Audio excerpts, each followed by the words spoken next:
जय गुरु जी संगत जी। वीडियो को लाइक कीजिए, चैनल को सब्सक्राइब कीजिए और बेल आइकन को प्रेस कर दीजिए ताकि आपको लेटेस्ट वीडियो की जानकारी अच्छे से मिल सके। जय गुरु जी संगत जी। गुरु जी का अनंतम अनंतम शुक्राना। गुरु जी के श्री चरणों में कोटि कोटि प्रणाम और गुरु जी की प्यारी सभी संगत को जय गुरु जी। संगत जी, आज का सत्संग बहुत प्यारा है, बहुत सुंदर है। गुरु जी की प्यारी और पुरानी संगत का सत्संग है। और संगत जी, गुरु जी महाराज ने अंकल और उनके पूरे परिवार को बहुत बहुत ब्लेस किया है। संगत जी, आप इस सत्संग में जानेंगे कि कैसे गुरु जी महाराज ने अंकल की अनेकों बीमारियों को ठीक किया, कैसे गुरु जी महाराज ने उनकी आंटी को लाइफ ब्लेस की। और यहाँ तक कि संगत जी, आपको इस सत्संग में जानने को मिलेगा कि कैसे गुरु जी महाराज ने अंकल के माड़े समय में, जब उनका डाउनफॉल चल रहा था, तब गुरु जी महाराज ने अपनी कृपा से, अपने आशीर्वाद से कैसे अंकल को उठाया और सब कुछ एस्टैब्लिश करवाया। संगत जी, सत्संग बहुत प्यारा है। कैसे अंकल के सारे दुख दूर हुए, आप जरूर सुनिए, आपको सत्संग बहुत अच्छा लगेगा। संगत जी, आप सभी से रिक्वेस्ट करती हूँ कि सत्संग को अंत तक सुने, पूरे भक्ति भाव के साथ सुने और सत्संग को बिल्कुल भी अधूरा ना छोड़ें। संगत जी,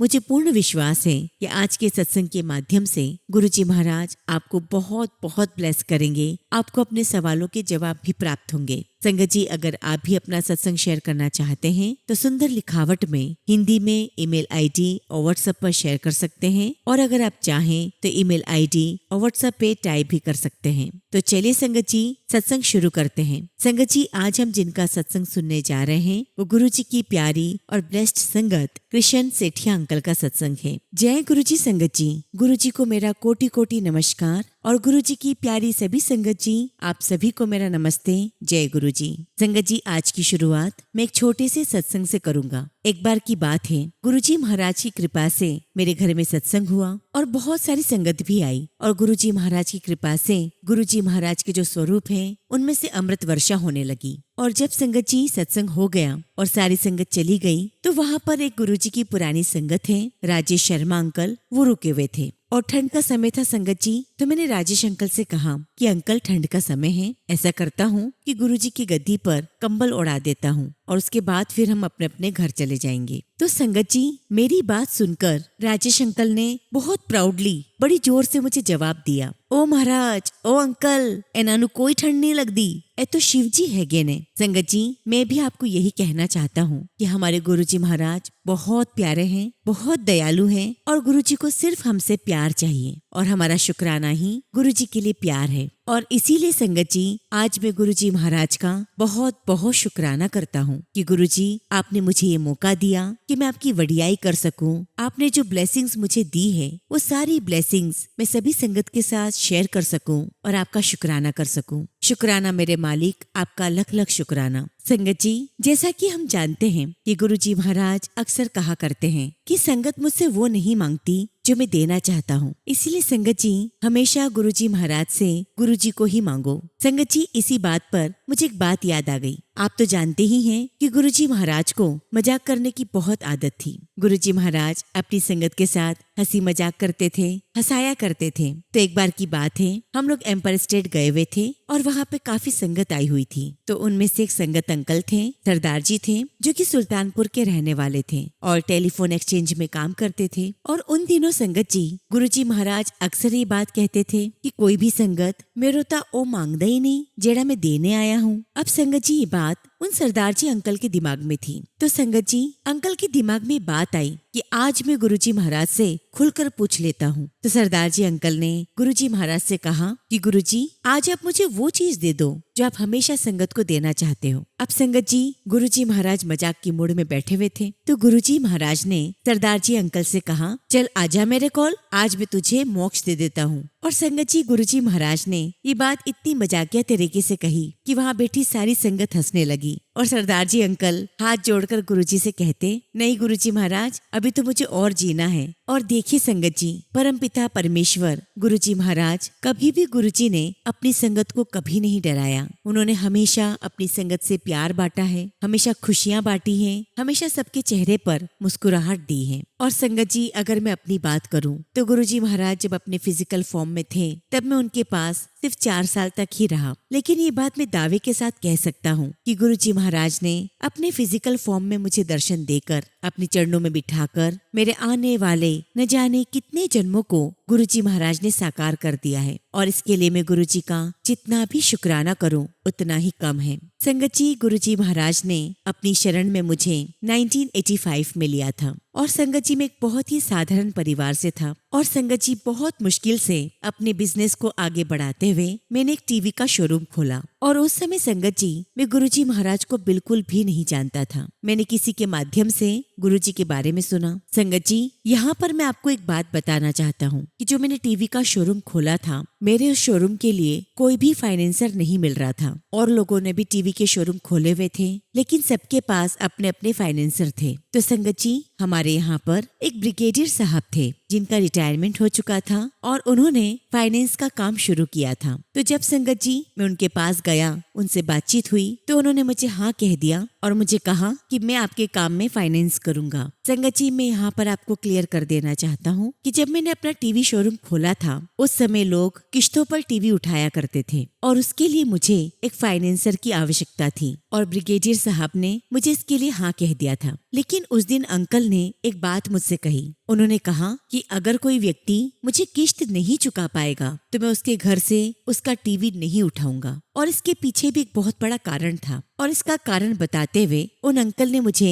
गुरुजी महाराज के बारे में बताना शुरू किया। अंकल ने मुझे बताया कि मेरे पेट में बहुत दर्द रहता था तो मैं जब भी गुरुजी महाराज के पास जाता वहाँ बैठता और वापस आ जाता था। अंकल ने आगे बताया कि मैं वहाँ देखता था कि गुरुजी के दरबार में बहुत सारे लोग आते थे, अपना कल्याण करवाते थे और चले जाते थे। अब संगत जी अंकल आगे बताने लगे कि मैंने गुरुजी के बारे में सुना था कि जो भी उनके पास जाता है उसका कल्याण कर देते हैं गुरुजी। अंकल कहने लगे कि मैंने तो वहाँ पर लोगों को पहली बार में जाते ही कल्याण होते हुए देखा है। मैं गुरुजी महाराज के पास जाता रहा, मैं गुरुजी के दरबार 2 बार गया लेकिन मेरा कोई कल्याण नहीं हुआ। तो एक दिन संगत जी ब्रिगेडियर अंकल ने गुरुजी महाराज से कहा कि गुरुजी, मैं यहाँ पर क्या करने आता हूँ जब आप मेरा कल्याण ही नहीं कर रहे हो। फिर संगत जी गुरुजी महाराज ने ब्रिगेडियर अंकल को अपने पास बुलाया, अपने पास बिठाया और उनसे बात की। गुरुजी ने अंकल से कहा कि तुमने किसी को पैसे दिए थे और तुमने उस पैसों का ब्याज खाया था। तुझे पता है कि तुझे ब्याज देने के बाद उनकी क्या हालत थी, फिर भी तूने जबरदस्ती उनके घर से उनका सामान उठा लिया था। और जब अंकल ने गुरुजी महाराज के मुंह से बात सुनी तो उन्हें अपनी गलती का एहसास हुआ। अंकल ने गुरुजी महाराज से बहुत माफी मांगी और गुरुजी महाराज तो है ही हमारे दयालु। गुरुजी महाराज ने उन्हें अपने पास बहुत देर तक बिठाए रखा। उसके बाद गुरुजी महाराज ने अंकल को बहुत प्यार से लंगर प्रसाद करवाया और तब कहीं जाकर संगत जी अंकल को जो तकलीफ थी पेट की वो हमेशा के लिए ठीक हो गई। और जब मैंने अंकल के मुंह से गुरुजी महाराज के बारे में सुना तो मेरे मन में उनके प्रति बहुत ही ज्यादा श्रद्धा उत्पन्न हुई और मेरे मन में भी यह विचार आया कि मुझे भी ऐसे गुरु के दर्शन करने चाहिए। एक बार की बात है संगत जी, मैं गुड़गांव गया हुआ था तो मेरा जो दोस्त है वो मुझे स्कूटर पे बिठाकर एम्पायर स्टेट ले गया और ये बात होगी संगत जी दिसंबर 2003 की। जब हम दोनों एम्पायर स्टेट पहुँचे तो बाहर बहुत सारी संगत खड़ी थी। उस समय गुरुजी महाराज भी बाहर ही खड़े थे, शायद वो कहीं से आए थे। और जब मैंने पहली बार गुरुजी महाराज के प्यारे दर्शन करे संगत जी मेरा तो रोम रोम खिल उठा, मुझे गूज़बम्स आ रहे थे। गुरुजी महाराज इतने सुंदर, गोरे चिट्टे, उनके चेहरे पर इतना सुंदर नूर की नजरें हट नहीं रही थी। और संगत जी उस परमपिता परमेश्वर ने मुझे अपने हाथ के इशारे से अपने पास बुलाया और जब मैं गुरुजी महाराज के पास जा रहा था संगत जी तब मैंने देखा कि गुरुजी महाराज अपने एक हाथ से किसी को फूल दे रहे हैं तो दूसरे हाथ से किसी को टॉफियां दे रहे हैं। पहले तो मुझे लगा कि शायद गुरुजी अपनी जेब में से निकाल कर दे रहे हैं, लेकिन संगत जी ये तो मुझे बाद में पता चला कि गुरुजी महाराज जिसे अपनी ब्लेसिंग्स देना चाहते हैं उसके लिए वो अपने आप हवा में सारी चीजें प्रकट कर देते हैं। और संगत जी वो पहली बार था जब मुझे गुरुजी महाराज की बहुत स्ट्रॉन्ग फ्रेग्रेंस आई और संगत जी आज भी वो खुशबू मेरे रोम रोम में बसी हुई है। और सच कहूँ तो संगत जी मैं आज जब भी सत्संग करता हूँ तो मुझे गुरुजी महाराज की वही फ्रेग्रेंस आती है। उसके बाद संगत जी जब मैं अगली बार गुरुजी महाराज के दर्शन के लिए एम्पायर स्टेट गया, बहुत सारी संगत आई हुई थी,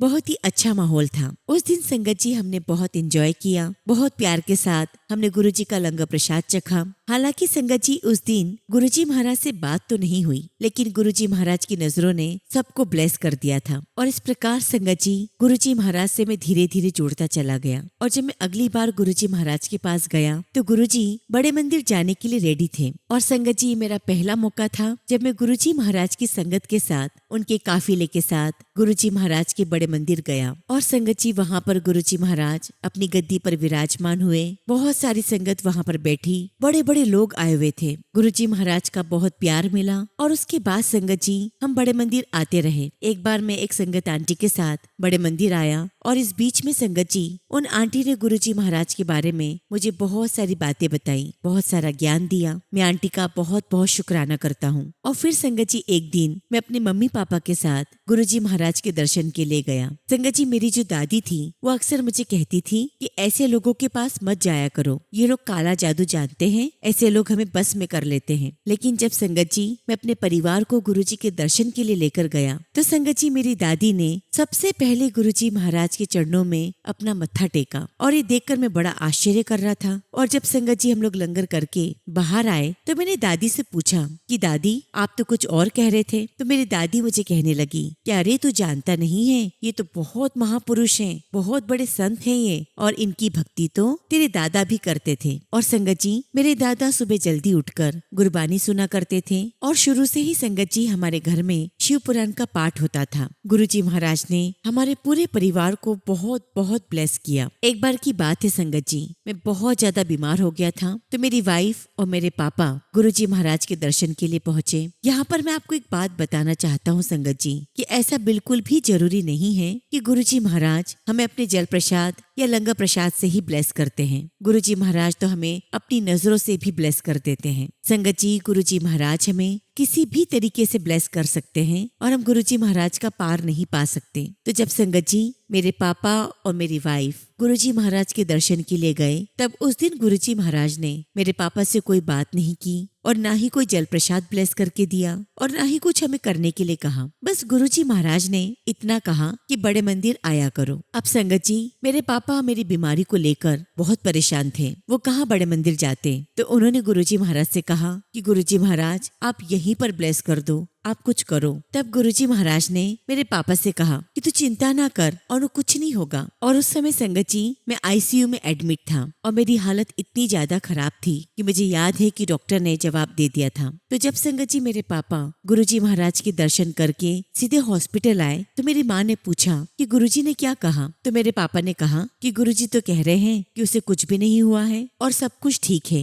लेकिन गुरुजी महाराज ने एक बात और कही कि डॉक्टरों के पास पहुँच गए हो तो अब भरना 6,000 का बिल। और शायद संगत जी हमसे यही गलती हुई थी कि हम सीधे एम्पायर स्टेट ना जाकर हम हॉस्पिटल चले गए थे। और जब संगत जी मेरे पापा गुरुजी महाराज के पास गए थे उसके एक हफ्ते के अंदर मैं बिल्कुल ठीक हो गया और संगत जी मुझे आईसीयू से सीधे घर के लिए डिस्चार्ज कर दिया गया। और आप बिलीव नहीं करोगे संगत जी, जो मेरा हॉस्पिटल का बिल आया था वो बिल्कुल एग्जैक्टली 6,000 आया था, जैसा गुरुजी महाराज ने कहा था। और जब संगत जी मैं ठीक हो गया तो मैं गुरुजी के दर्शन करने के लिए एम्पायर स्टेट गया। और जब मैंने गुरुजी महाराज को मत्था टेका तो गुरुजी ने मुझे तुरंत कहा कि बड़े मंदिर चले जाओ। और तब संगत जी मैं पहली बार अकेले बड़े मंदिर गया। वहाँ मुझे बहुत अच्छा लगा। हमने वहाँ पर लंगर खाया और पहले तो संगत जी हम पूरा अंदर तक जा सकते थे और तो और संगत जी मुझे वहाँ पर सेवा भी मिल गई थी। वहाँ जाकर मुझे बहुत बहुत अच्छा लगा। उस दिन ऐसा लगा संगत जी कि जैसे गुरुजी महाराज ने बहुत ब्लेस किया हो। उसके बाद संगत जी एक दिन मैं अपने पापा के साथ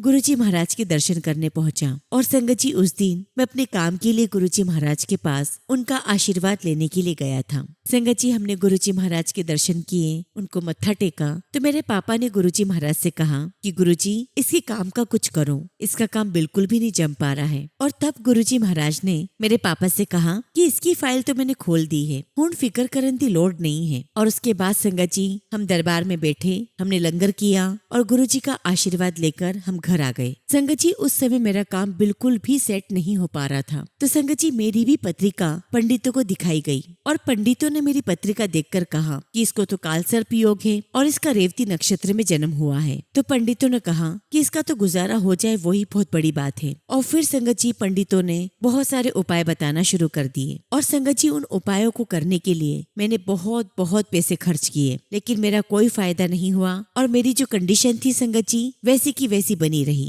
लेकिन जब उस दिन गुरुजी महाराज ने ये कहा कि मैंने इसकी फाइल खोल दी है, तब पता नहीं क्यों संगत जी उसके बाद से मेरा काम बनना शुरू हो गया और संगत जी मेरा काम में बहुत मन लगा। और कुछ समय के बाद गुरुजी महाराज के आशीर्वाद से मैंने रेडियो टीवी ट्रेनिंग इंस्टीट्यूट खोल दिया। संगत जी मैंने बहुत सारे फैकल्टीज रखे और धीरे धीरे मेरा काम बहुत अच्छा सेट हो गया और काम इतना अच्छा चलने लगा संगत जी कि बाद में मैं डिपार्टमेंट ऑफ इलेक्ट्रॉनिक्स का CEO बन गया। संगत जी उस इंस्टीट्यूट में बहुत सारे बच्चे आने लगे, मेरा बिजनेस भी अच्छा चल रहा था और गुरुजी के आशीर्वाद से मेरा पूरा परिवार बहुत खुशहाल जिंदगी जी रहा था। शुक्राना गुरुजी महाराज, आपका लख लख शुक्राना, आपकी हर एक ब्लेसिंग्स का शुक्राना। संगत जी हमें गुरुजी महाराज का आशीर्वाद मिलता रहा और गुरुजी के आशीर्वाद से हमारे इंस्टीट्यूट में बहुत सारे कंप्यूटर्स आ गए और हमारे इंस्टीट्यूट में कंप्यूटर एजुकेशन स्टार्ट हो गई। और संगत जी गुरुजी महाराज की ऐसी कृपा रही कि हमारा ये काम बहुत अच्छा चलने लगा। और जो संगत जी हमने कंप्यूटर का काम शुरू किया था, तो संगत जी कंप्यूटर सोसाइटी ऑफ इंडिया वाले और कंप्यूटर ऑफ इलेक्ट्रॉनिक्स डिपार्टमेंट जो है वो भी गुरुजी की संगत ही निकले। और संगत जी उन्होंने हमारे इंस्टीट्यूट को बहुत जल्दी रिकॉग्नाइज कर लिया। और संगत जी गुरुजी महाराज के आशीर्वाद से हम दिन प्रतिदिन तरक्की करते जा रहे थे। और उसके बाद संगत जी मेहरौली में गुरुजी महाराज का सत्संग हुआ, जहाँ संगत जी मुझे जाने का मौका मिला। संगत जी मेहरौली में जिनके यहाँ पर सत्संग था उनका बहुत बड़ा घर था और संगत जी उस सत्संग में शबद गुरबानी के लिए जो होस्ट अंकल आंटी थे उन्होंने अपने घर पर रागी बुलवाए थे और गुरुजी का बड़ा भव्य स्वागत किया था। अब संगत जी जो सत्संग था वो ओपन एरिया में ऑर्गेनाइज किया गया था और संगत जी उस ओपन एरिया में संगत बैठी हुई थी और संगत के ऊपर दीवार के कोने पर गमले रखे हुए थे। तो संगत जी सत्संग के दौरान एक गमला नीचे गिरा और एक संगत अंकल को बहुत चोटें आई और उस समय संगत जी गुरुजी महाराज अपनी गद्दी पर विराजमान थे और वो अपना एक हाथ गाल पर रखकर बैठे हुए थे। उस समय संगत जी गुरुजी महाराज नहीं उठे और जब वो गमला नीचे गिरा तो काफी संगत बहुत परेशान हुई, घबरा गई और अंकल को तुरंत ही हॉस्पिटल ले जाया गया। अब संगत जी बात आई गई हो गई और एक दिन संगत जी वो जो अंकल थे उनकी जो मम्मी है वो गुरुजी महाराज के दरबार में एम्पायर स्टेट में आई। संगत जी हम लोग भी सब वहीं पर बैठे हुए थे। आंटी गुरुजी महाराज के पास आई और कहने लगी कि गुरुजी अब मैं आपके दरबार में आखिरी बार आ रही हूँ, आपने जो किया है मेरे बेटे के साथ वो अच्छा नहीं किया। तब गुरुजी महाराज ने आंटी से सिर्फ इतना कहा कि आंटी तेरा बेटा अब ठीक है, जा तू उसको अपने साथ लेकर आना। संगत जी हम लोग वहीं दरबार में बहुत देर तक बैठे रहे। आंटी तो वहाँ से चली गई और हम लोग यही बात कर रहे थे कि शायद अब वो आंटी कभी नहीं आएंगी। लेकिन संगत जी वो आंटी गुरुजी महाराज के दरबार में आई और जब वो आई तो गुरुजी ने कहा कि हाँ भाई आंटी तबनु 10 उस वेले की होया सी। तब संगत जी उन आंटी के बेटे ने बताया कि जिस वक्त उनके ऊपर गमला गिरा था और जब वो बेहोशी की हालत में थे तो उन्होंने देखा कि उनको लेने के लिए 2 व्यक्ति आए हुए हैं और गुरुजी महाराज उन दोनों व्यक्ति को कह रहे हैं कि तुम इसे नहीं ले जा सकते, ये मेरा भगत है। लेकिन वो दोनों व्यक्ति कहते हैं गुरुजी को कि हमें हुक्म है इन्हें ले जाने का, हम अपना काम करने आए हैं। और गुरुजी महाराज ने उन दोनों लोगों को बहुत डांट फटकार लगाई, बहुत देर तक बहस की और फिर बाद में वो दोनों व्यक्ति ने हाथ जोड़े और गायब हो गए। और वो अंकल कहने लगे कि उसके बाद में बिल्कुल ठीक हो गया। यानी कि संगत जी गुरुजी महाराज ने उन अंकल को जीवन दान दिया था। और संगत जी सच कहूँ तो जब मैंने पूरी कन्वर्सेशन सुनी तो उस दिन मैं बहुत बहुत घबरा गया। और संगत जी उस दिन से मैंने गुरुजी महाराज को रब मानना शुरू कर दिया। और संगत जी आप यकीन मानिए हम सब बहुत किस्मत वाले हैं कि गुरुजी महाराज परमात्मा के रूप में हमारे बीच में आए, इंसानी चोला पहनकर आए, हमें दर्शन दिए, हमारे जीवन का उद्धार किया, हमारे जन्मों का उद्धार किया। और फिर संगत जी एक दिन जो सरदार जी अंकल हैं जिनके बारे में मैंने शुरुआत में बात की थी, उनके घर पर गुरुजी महाराज आए। अब चूंकि संगत जी वो मेरे कांटेक्ट में थे और जब मुझे गुरुजी महाराज के बारे में पता चला और जब मैं उनके दर्शन करने उनके घर पहुंचा तो संगत जी परमपिता परमेश्वर ने, गुरुजी महाराज ने मुझे देखकर बहुत ही प्यारी सी स्माइल दी। और जैसा कि संगत जी मैंने आपको बताया था कि गुरुजी महाराज की ब्लेसिंग्स का हम पार नहीं पा सकते, वो तो हमें अपनी खुशबू से, अपनी नजरों से ही ब्लेस कर देते हैं। सच कहूँ तो संगत जी हमारे अंदर बहुत कमियां हैं, लेकिन संगत जी गुरुजी महाराज की ब्लेसिंग्स का जो खजाना है उसमें कोई कमी नहीं है। और देखिए ना संगत जी कि गुरुजी महाराज के दरबार में हर किसी को कुछ न कुछ मिला है। संगत जी बीमार को आराम मिला है, जिसको पैसों की कमी थी उसे पैसा मिला। और संगत जी अगर मैं मेरी बात करूं तो मुझे बहुत सारी बीमारियां थी और गुरुजी महाराज ने मुझे बहुत बहुत ब्लेस किया है। और मैं गुरुजी महाराज का जितना भी शुक्राना करूं उतना ही कम है। शुक्राना गुरुजी महाराज, आपका लख लख शुक्राना। और इस तरह संगत जी गुरुजी महाराज के साथ मेरी ये यात्रा चलती रही और 2007 में गुरुजी महाराज ने अपना चोला छोड़ दिया। और देखिए संगत जी गुरुजी के जाने के बाद मेरे जीवन में एक बहुत बुरा समय आया। संगत जी मेरा डाउनफॉल शुरू हो चुका था, मेरे सारे बिजनेस ठप हो चुके थे, सब तरफ से संगत जी में पिट गया था। और फिर संगत जी मैंने एक छोटा सा टाइपराइटर इंस्टीट्यूट खोला और संगत जी मैंने वहाँ पर 2-3 टाइपराइटर रख दिए। और ये बात होगी संगत जी 2008 की। मैंने टाइपराइटर की ये छोटी सी दुकान तो खोली लेकिन मुझे कोई फायदा नहीं हुआ। उसके बाद संगत जी मैंने इस टाइपराइटर के सेंटर को बंद किया, टाइपराइटर्स बेच दिए। और उसके बाद संगत जी मैंने साइकिल रिपेयर की शॉप खोली। और फिर संगत जी गुरुजी महाराज की कृपा से मेरा साइकिल रिपेयरिंग का काम अच्छा चलने लगा। संगत जी उस समय गुरुजी महाराज फिजिकल फॉर्म में तो नहीं थे और हमें लगा कि गुरुजी महाराज तो अब है नहीं, लेकिन संगत जी गुरुजी महाराज का आशीर्वाद हमारे साथ हर पल बना रहा। गुरुजी महाराज हर पल हमारे साथ थे। और संगत जी गुरुजी महाराज ने उनके प्रति जो विश्वास था उसे डामाडोल नहीं होने दिया। और उसके बाद संगत जी गुरुजी महाराज के आशीर्वाद से मैं गुरुजी की ही संगत नरेश अंकल से जुड़ा। संगत जी उनका भी साइकिल का ही कारोबार था और जब मैं उनकी शॉप पर गया संगत जी तो वहाँ पर मैंने गुरुजी महाराज के स्वरूप को देखा। और फिर संगत जी हम दोनों में गुरुजी महाराज की बहुत सारी बातें होने लगी, पुरानी बातें शुरू हो गई, सत्संग शुरू हो गए। और फिर संगत जी 2009 में मैं फिर से गुरुजी महाराज के साथ जुड़ गया और फिर से कशिश पैदा हो गई कि गुरुजी के दर्शन करने बड़े मंदिर जाऊं। और फिर संगत जी 2009 में जब मैं गुरुजी महाराज के बड़े मंदिर गया, गुरुजी की गद्दी के सामने मत्था टेका, सत्संग में बैठा, जल प्रसाद, चाय प्रसाद, लंगर प्रसाद चखा। और इतने सालों बाद गया था तो सेवादार बड़े सख्त हो चुके थे, लेकिन गुरुजी महाराज के दरबार में डिसिप्लिन तो मेंटेन करना ही था। संगत जी गुरुजी के बड़े मंदिर में बहुत अच्छा लगा। हालांकि अभी बहुत सारी चीजें बदल चुकी थी लेकिन मुझे बहुत अच्छा लगा और गुरुजी महाराज ने मुझे वाकई ब्लेस किया। जब मैं गुरुजी के दर्शन करके अपनी शॉप पर गया तब संगत जी हमारी शॉप पर हमारे एमएलए साहब अपनी बेटी की साइकिल को रिपेयर करवाने आए थे। तो संगत जी उन्होंने बातों ही बातों में मुझे कहा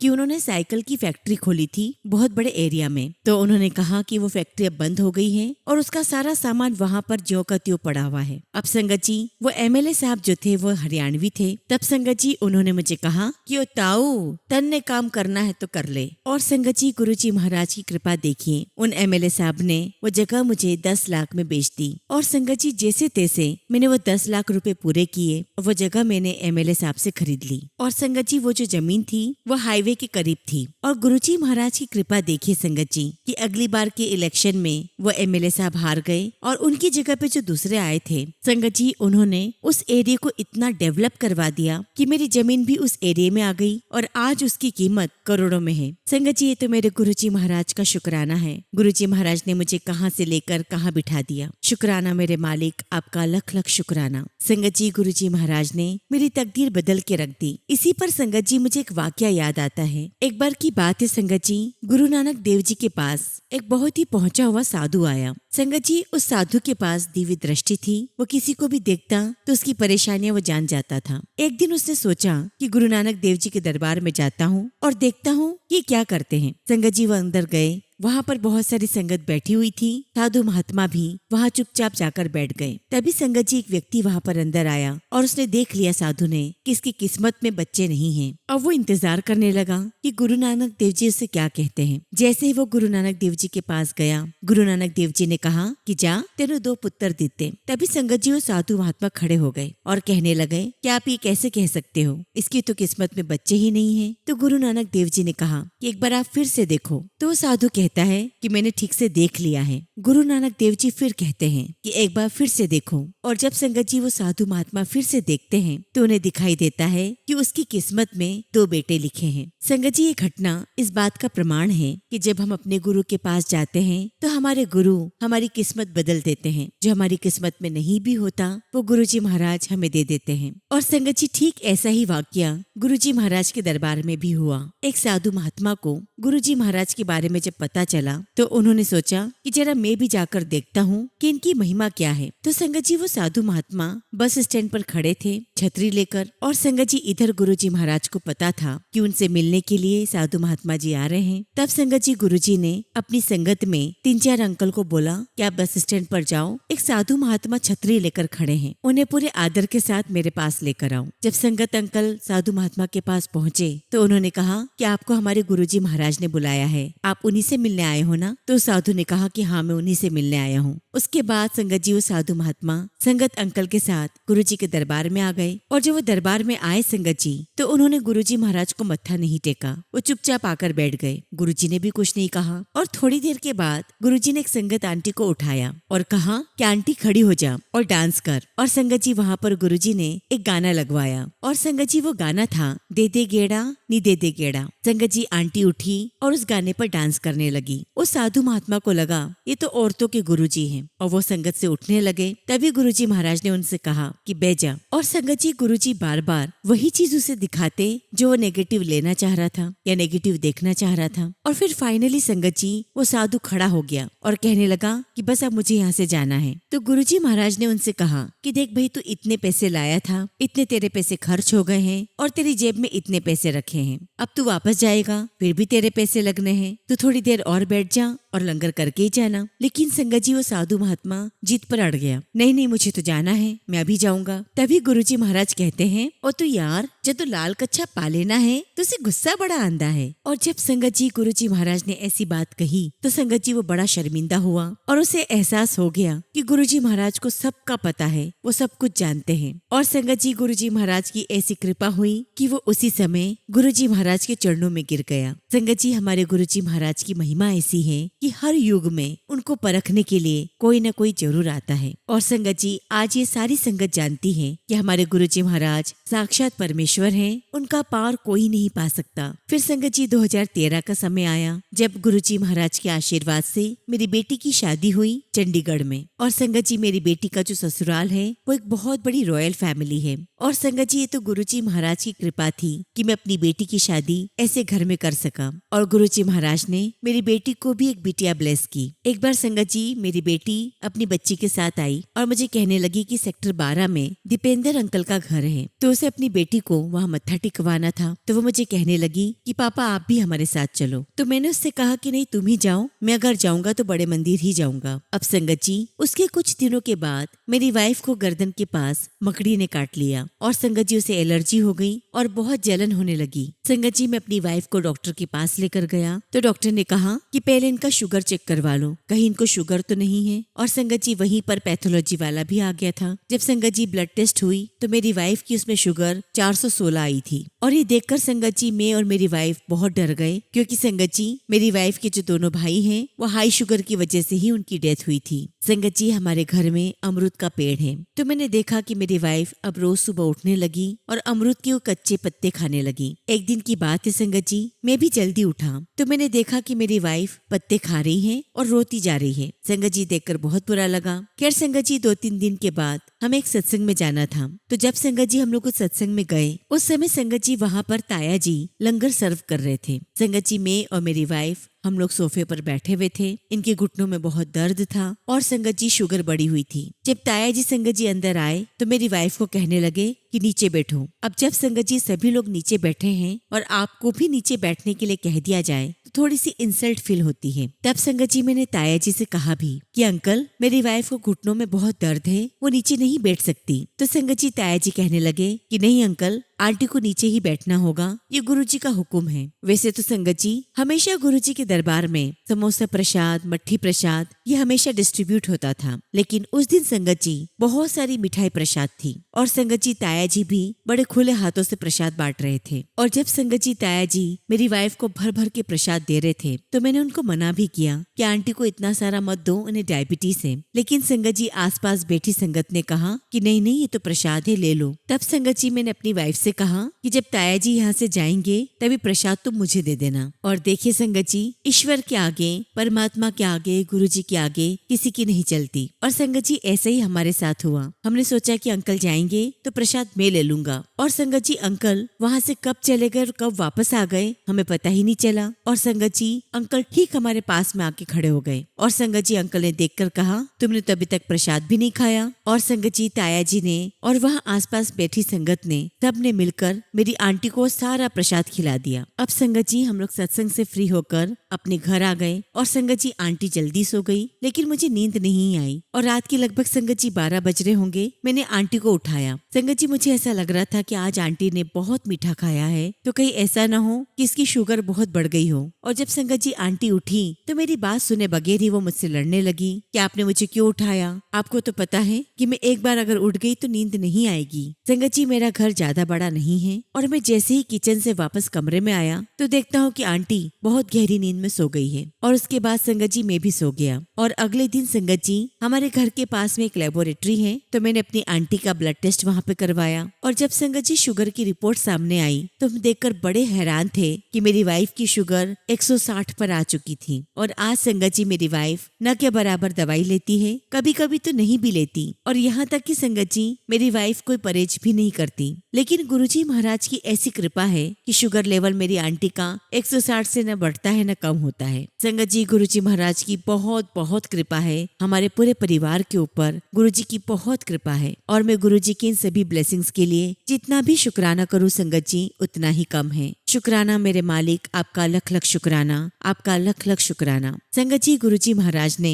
मेरे जीवन में तो बहुत सारे सत्संग दिए हैं, परंतु फिलहाल संगत जी मैं अपने सत्संग को यहीं विराम देता हूँ। और जब भी गुरुजी महाराज मुझे आज्ञा देंगे मैं अपना अगला शुक्राना सत्संग आप सबके साथ जरूर शेयर करूंगा। जय गुरुजी, शुक्राना गुरुजी। ओम नमः शिवाय। शिवजी सदा सहाय। ओम नमः शिवाय। गुरुजी सदा सहाय। संगत जी अगला सत्संग हम ग्रेटर नोएडा से एक आंटी का सुनेंगे, और आंटी ने अपना सत्संग हमें व्हाट्सएप के थ्रू सेंड किया है। जय गुरुजी, शुक्राना गुरुजी। ओम नमः शिवाय। शिवजी सदा सहाय। ओम नमः शिवाय। गुरुजी सदा सहाय। गुरुजी की प्यारी संगत को मेरा प्रणाम। संगत जी गुरुजी के आदेश के बाद आज मैं गुरुजी की बेटी एक बार पुनः कुछ सत्संग गुरुजी के चरणों में अर्पित कर रही हूँ। संगत जी मैंने अपने पहले सत्संग में भी गुरुजी की असीम कृपा के बारे में बताया था, जो आज भी निरंतर मेरे परिवार पर बनी हुई है। संगत जी मेरा पहला सत्संग ये है कि गुरुजी के बड़े मंदिर में दर्शन करने के कुछ दिनों के बाद से ही मुझे मेरे प्यारे गुरुजी के लगातार मैसेजेस आ रहे थे कि मैं मोर के रूप में तुझे दर्शन देने आ रहा हूँ। तब संगत जी मैंने सोचा कि इतनी बड़ी बड़ी बिल्डिंग के बीच में तथा इतनी भीड़ के बीच में मुझे मोर के दर्शन कैसे होंगे। किंतु संगत जी गुरुजी की महिमा का बखान करना तो असंभव है। गुरुजी को जो करना होता है उसके लिए वे कोई न कोई रास्ता अवश्य निकाल देते हैं। तो संगत जी मेरे अंकल जी को 2 या 3 दिनों के बाद अपने मित्र के ग्रैंड चिल्ड्रन के बर्थडे में जाना था, जिसमें संगत जी मेरे जाने का कोई भी प्रोग्राम नहीं था। किंतु अचानक ही शाम को मेरे अंकल जी ने मुझे भी जन्मदिन के प्रोग्राम में चलने के लिए कहा, तो संगत जी मैं बिना मन के ही जाने के लिए तैयार हो गई। लेकिन यह तो गुरुजी की ही महिमा थी कि संगत जी जैसे ही हम दोनों उस फंक्शन में पहुंचे, मैं देखकर आश्चर्यचकित रह गई कि वहां आयोजित कीर्तन में आई मंडली में राधा कृष्ण नृत्य कर रहे थे, और कृष्ण जी ने पूर्ण रूप से मोर की वेशभूषा धारण की हुई थी, जिसे देखकर संगत जी मेरे आश्चर्य की सीमा नहीं रही। और संगत जी मुझे पता चल गया कि यह सब कुछ गुरुजी की ही महिमा है। गुरुजी ने मेरे तथा मेरे परिवार के ऊपर इतनी कृपा बनाए रखी है कि गुरुजी के प्रति मेरा विश्वास दिन प्रतिदिन और दृढ़ होता जा रहा है। कोई साथ दे न दे संगत जी, परंतु मेरे गुरुजी ने मेरा हाथ कसकर पकड़ लिया है। संगत जी मेरा दूसरा सत्संग ये है कि जिसके द्वारा गुरुजी ने मेरे अंकल जी के ऊपर उनकी रक्षा करके बड़ी कृपा की है। मेरे अंकल रिटायरमेंट के बाद घर से ही न्यूज़पेपर का काम करते हैं। एक दिन की बात है संगत जी कि वे प्रतिदिन की तरह शाम के समय ड्राइंग रूम में बैठकर लैपटॉप पर अपने ऑफिस का काम कर रहे थे। तभी अचानक ठंडी हवाओं के साथ साथ बहुत तेज आंधी चलने लगी, और हमें यह ध्यान नहीं रहा कि बालकनी की तरफ लगे हुए शीशे के दरवाजे में स्टॉपर ठीक से नहीं लगा है। और संगत जी हमें लगा कि ठंडी हवा चल रही है, तभी अचानक वो शीशे का पूरा दरवाजा फ्रेम के अंदर से निकलकर झरझरा कर मेरे अंकल की ओर गिर पड़ा, और संगत जी चूर चूर हो गया। संगत जी गुरुजी की कृपा के कारण ही वह दरवाजा मेरे अंकल से लगभग 3 या 4 इंच पहले ही गिरा था, और सारे घर के फर्श पर बारीक बारीक कांच फैल गए थे। संगत जी क्या बताऊं, मुझे तो कुछ समझ में ही नहीं आ रहा था कि ये सब कुछ क्या हो गया। ये मेरे प्यारे गुरुजी की असीम कृपा नहीं है तो और क्या है।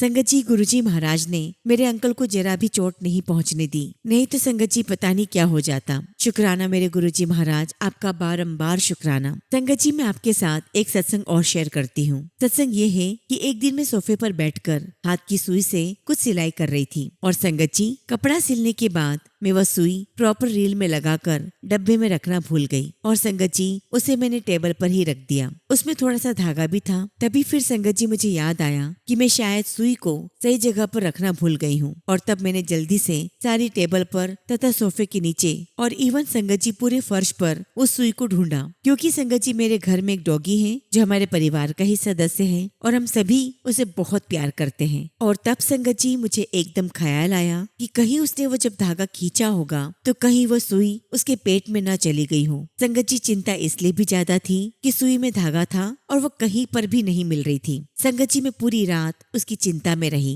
हालांकि उसने शाम को खाना ठीक से खाया था और वो ठीक से सोया भी, पर फिर भी संगत जी मैं संशय में ही थी और मैंने पूरे घर में सबको बताया और गुरुजी का नाम स्मरण किया कि मेरे प्यारे गुरुजी महाराज, मेरे डॉगी को कुछ भी ना हो। संगत जी, सच्चे मन से प्रार्थना करने पर गुरुजी महाराज अपने भक्तों की पुकार अवश्य सुनते हैं। संगत जी, आप समझ सकते हैं कि मेरा चिंतित होना कितना वाजिब था। बस संगत जी मन में उथल पुथल मची हुई थी। फिर अगले दिन सुबह होने पर मेरा डॉगी बिल्कुल ठीक व्यवहार कर रहा था और संगत जी प्रतिदिन की तरह जब उसे सुबह वॉक पर ले गए तो वो वहाँ से ठीक ठाक आया। परंतु संगत जी कुछ ही देर में उसे एक तेज वॉमिट हुई और रात के खाने के साथ साथ मुझे उसमें कुछ धागे जैसा नजर आया। संगत जी मैं भी इसी इंतजार में थी कि शायद यदि सुई उसके पेट में चली गई होगी तो वह इसी तरह बाहर आ सकती थी। तब मैंने संगत जी एक डंडी से उस धागे को खींचा तो संगत जी उसके साथ वह सुई भी थी। तब संगत जी मैंने चैन की सांस ली और सबसे पहले अपने गुरुजी का शुक्राना अदा किया। शुक्राना गुरुजी महाराज, आपका लख लख शुक्राना।